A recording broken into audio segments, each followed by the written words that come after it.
Good morning. Welcome. I am so happy to be back with you. First of all, I want to thank everyone for the great success of my last series, the I Am Mine series. I could not have been happier. I thank you all for the feedback.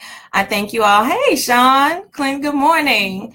I thank you all for just participating last time. I know as I was coming back a few weeks, but there were so many things that happened, and I actually had this idea. Good morning. Good morning. Derek, hey, Lionel, hey, welcome. Good morning, everybody. I had this idea called Mind and Money Matters, and so as a therapist, I did the I Am Mind series. Um, Everything that's been going on, I have this other passion that I had not shared, and it is wealth planning and wealth management. It's something that I do. I've been doing it in circles, but with the things that have been going on with, I've had a number of deaths in my family and with my friends. A lot of people getting sick.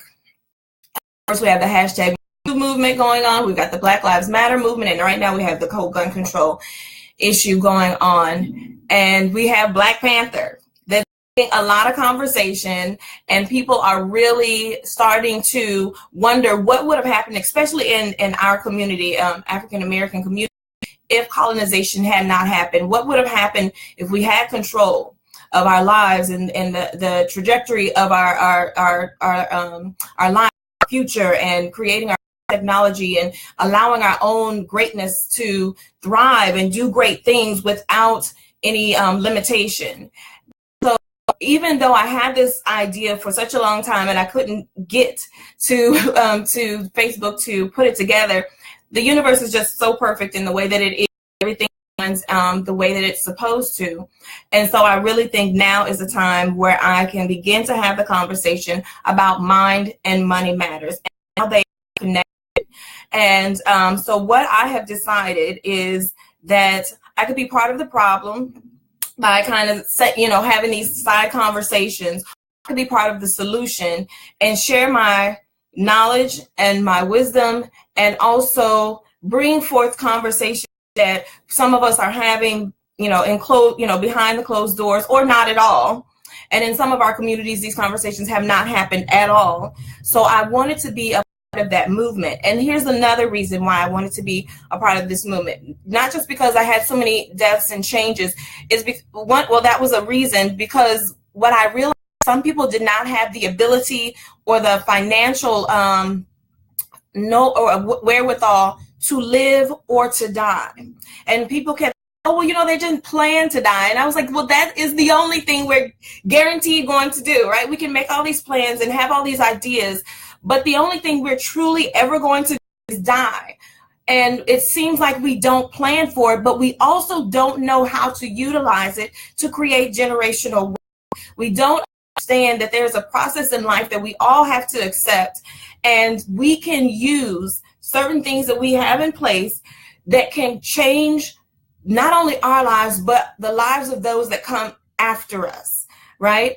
And so the wealth gap right now in the United States is that Caucasian wealth is about $198,000 per household.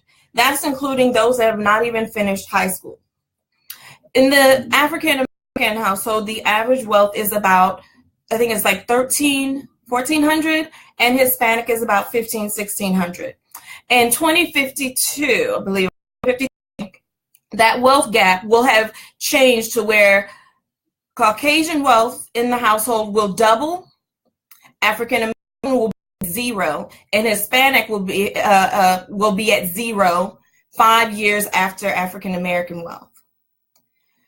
I felt like it is my mission to be a part of the movement to stop this from actually occurring, because the impact that it has on who writes the narrative of who we are is also connected with wealth.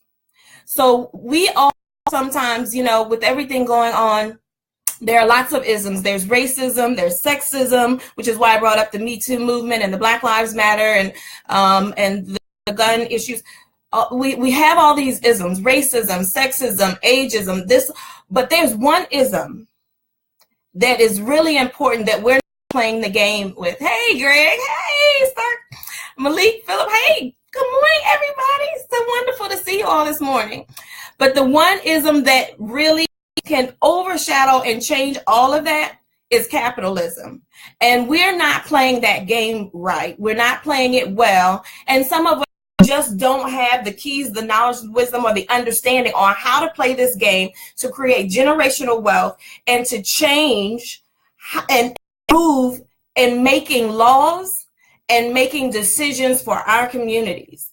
And so over these next few weeks, what I am going to do is bring forth knowledge and wisdom and understanding that I have, and I will even offer my services, and I'll put my number out where people can call me, if this is something they're interested in, or if they want to just ask some questions and we want to, talk about some different things, then I am willing to do that as well.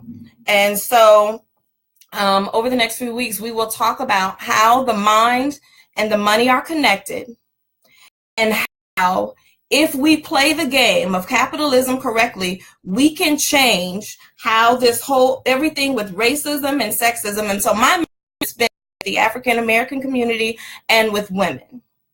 And the reason it is because if you can change things in those communities, if you can change things in the African American community and you can infuse wealth back into that community, with the abilities, the talents, the strengths, and all the greatness, then the narrative that continues to be written by others will not be written anymore. You will have the power, you will have the money, and you will have the respect to not just do what you want to do and talk about it, but really make it happen. And people sometimes get upset with me when I say this. You can march all you want. You can protest, you can write, but if you do not have the money, and we got to be honest that we live in a society where money answers everything, where money is respected more than human beings, more than life, more than whatever it is that you see. So you have to get in the game in order to change it. And so if we can get in the game and use what we have and use the tools that are out there, whether it be insurance, whether it be annuities, whatever this, investing option that we have, use it to create generational wealth, and then also teach our children how to use it. Because I have a lot of people that they're keeping these secrets and they're dying, and people don't even know where they don't know where their policies are. Their house is lined with money in the walls and in cushions and in coats, and these people have just been giving things away, and then there's money all house, but secrets, they're killing our communities, all kinds of secrets. So what I want to do over these next few weeks is talk about how the mind and the money is connected, and how we can build wealth in our communities to take back our power and to do the things that we have been destined to do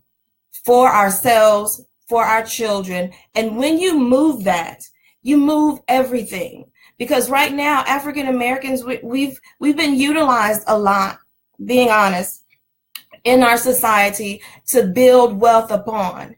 But we've not grasped that we are the wealth. And that was one of the things that's amazing. If you've never heard anything about Black Wall Street, you will understand that when these slaves left the plantation, they understood that they were the economy. They realized that when they left that plantation, the economy left. They are wealth, which is why they were able to build Wall Street and do the great things that they were able to do in their communities, because they never doubted that they were the economy, that they were important, that they mattered. It was a mindset, a consciousness that allowed them to build wealth from within and maintain within, so that their children could get the education and the self-awareness and the power and respect to live the greatest life possible, even in the midst of still so much going on. The racism didn't change because they had wealth, but because they had wealth, they did not have to rely on anyone else to change anything for them. They had the power to do that. So, hey Ernesto, good morning. Harry, hey, Lenny, oh my gosh, thank you all so much for coming. So I hope this makes sense. I'm just dropping a little bit of information about it this morning in hopes that you'll come. So over the next few weeks, if you have any questions, if you want me to talk about anything specific, please, I'm going to turn my messenger on. It's off. I'm going to turn it on so that I can receive the messages. I'm also going to I'll give you my number. This is my business number. So respect the business number. It is 877-379-3443. So if there's anything you want to bring into this conversation, I want us to have a real conversation. I want to bring real information, and I want to offer my services so that we can begin to change our minds and also build wealth where we can change and impact our community and the narrative that continues to have a hold on our minds and our people that is not the truth of who and what we are. And we can do better. We can afford to live. We can't afford to die. We can't afford to build the next generation. I love you all so much. Thank you again. I hope it brings great awareness. And like I said, if there's anything specific that people want to hear about, it will be about all kinds of things: investment, insurance, how money impacts the mind, how the mindset impacts wealth, and how even over time that mindset has been impacted and created this sense of lack and disparity and separation, and how we can change that by changing our minds. That's my thing, the mind. So if I can change your mind, then you can change your life. And if we can individually change our lives, then we change our community. And if we change our community, we change our world. I love you all so much. I so appreciate you, and I shall see you soon. Thank you.